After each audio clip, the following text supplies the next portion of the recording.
Jesús y Nicodemo. Entre los judíos de la secta de los fariseos había un hombre muy importante llamado Nicodemo. Nicodemo ocupaba un cargo de elevada responsabilidad y confianza en su nación. Además, poseía una educación destacada, no solo por la rigurosidad y la estricta exigencia que su cargo y jerarquía le exigía en el Sanedrín de Jerusalén. Por eso era muy respetado y gozaba de un gran prestigio. Como mucha gente en Israel, él había sido sacudido literalmente por la predicación del profeta Juan el Bautista, que llamaba al arrepentimiento o un cambio de mentalidad y al bautismo por inmersión en agua como símbolo y testimonio de un nuevo nacimiento. Una vida nueva, una vida plena, auténtica, la vida en el Espíritu.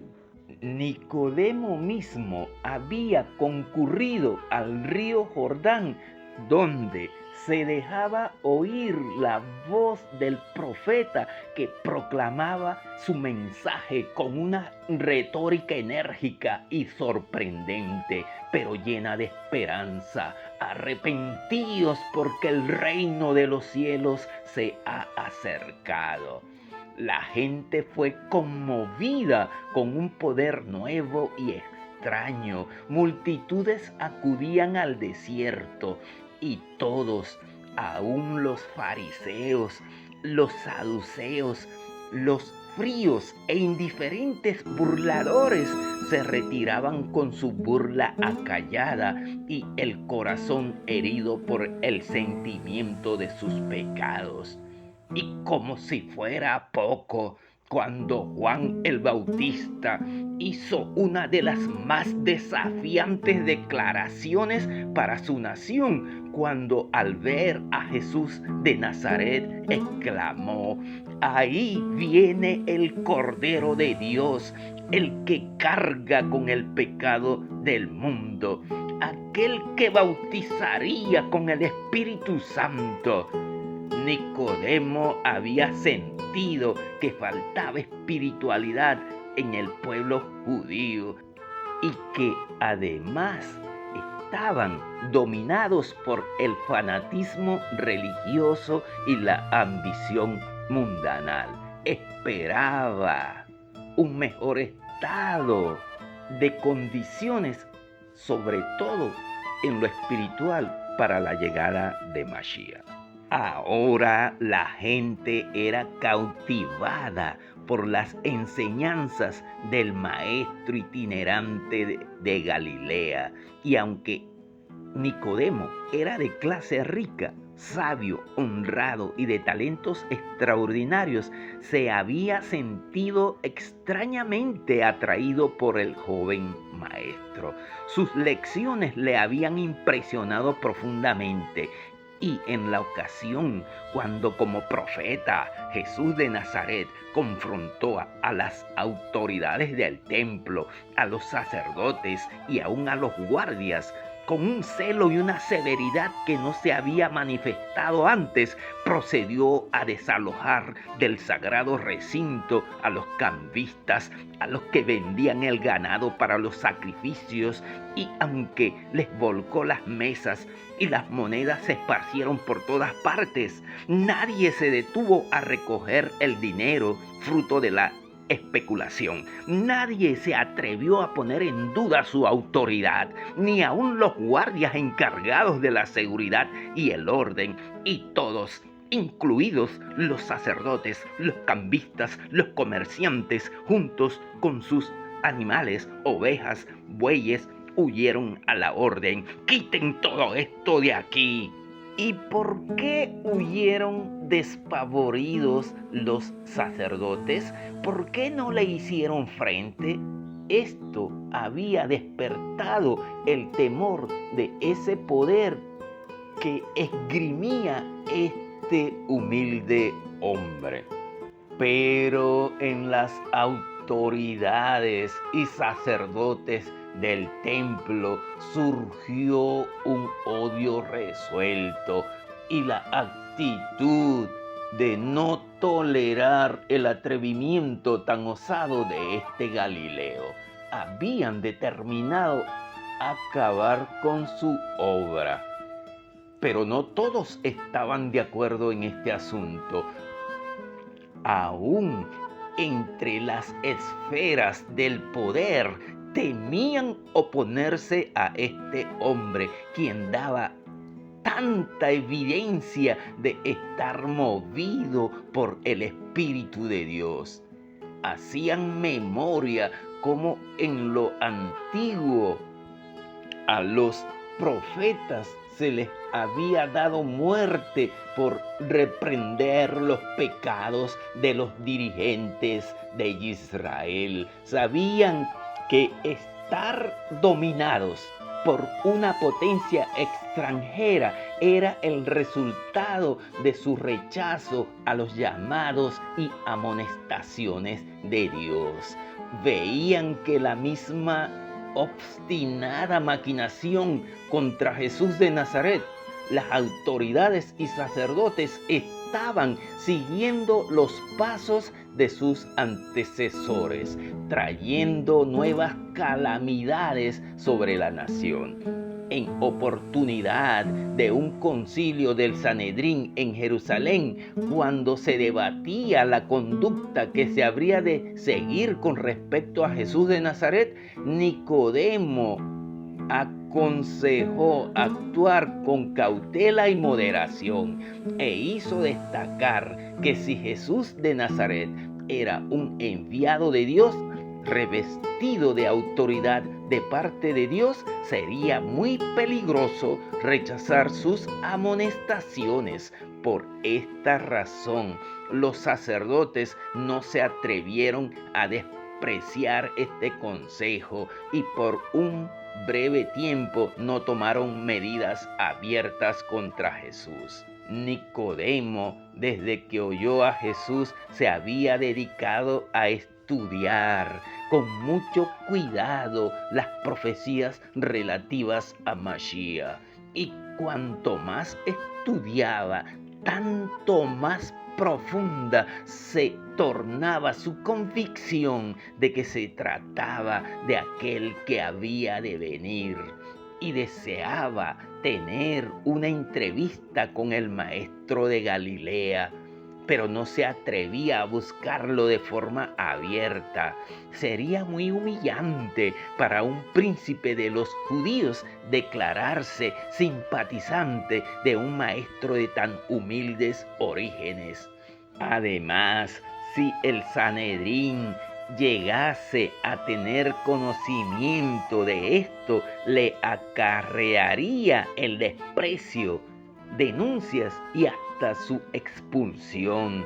Por eso resolvió entrevistarse con Jesús de Nazaret en lo más secreto posible. Después de haber hecho una investigación exhaustiva, llegó a saber dónde Jesús de Nazaret tenía un lugar de retiro. Así que esperó las horas nocturnas para realizar una entrevista con él. Ya delante de aquel que muchos lo consideraban un gran profeta, Nicodemo, a pesar de su jerarquía y confianza en la nación judía, sintió una extraña timidez. Pero debido a su educación, trató de manejar la situación con un aire de serenidad y dignidad, y al dirigir sus saludos expresó: Rabí, nosotros sabemos que has venido de parte de Dios como maestro, porque nadie puede hacer señales milagrosas como las que tú haces, a no ser que Dios esté con él. Cuando Nicodemo hizo referencia de los dones extraordinarios de Jesús de Nazaret como maestro y su maravilloso poder sobrenatural de hacer milagros, estaba preparando el ambiente para su entrevista. Estas palabras estaban orientadas a establecer una conversación en confianza, aunque solo le reconocía como maestro. Pero Jesús, fijando sus ojos en él, le respondió, leyendo sus más íntimas inquietudes y el verdadero motivo de su visita. En verdad te digo, nadie puede ver el reino de Dios si no nace de nuevo. Quizás Nicodemo habría pensado que Jesús como maestro entraría en un debate con él, pero el gran maestro de Galilea comenzó exponiendo de una manera incisiva los principios fundamentales de la verdad.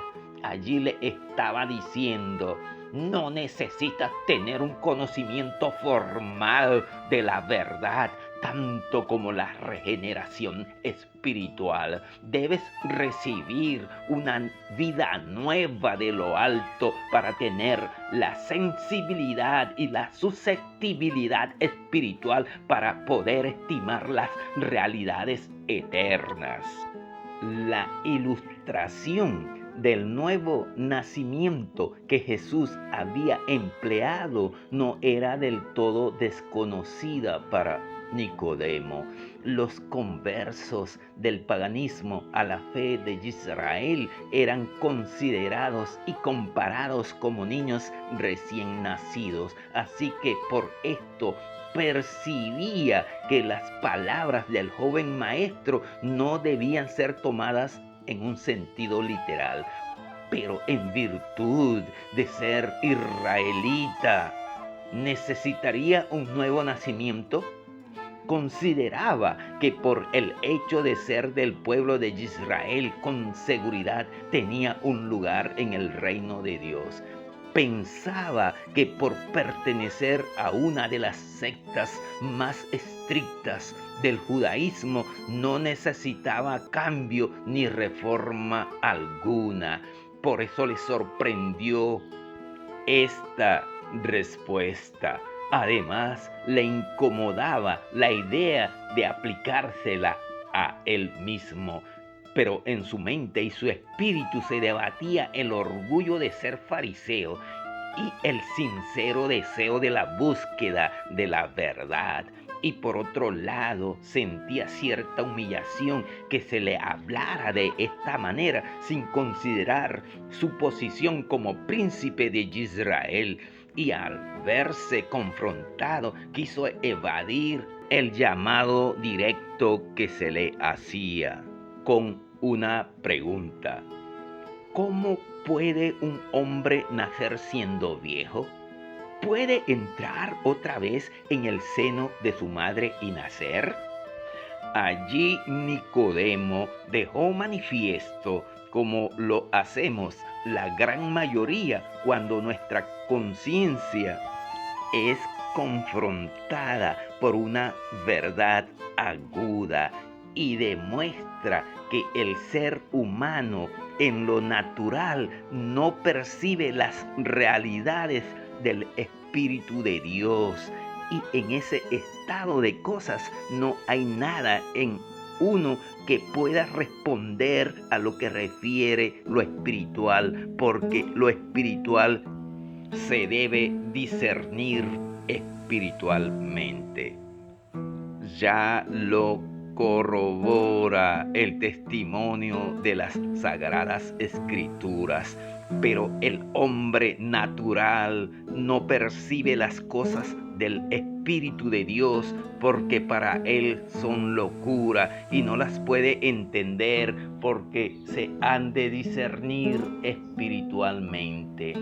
Allí el gran maestro de Galilea esgrimió la verdad con mayor solemnidad.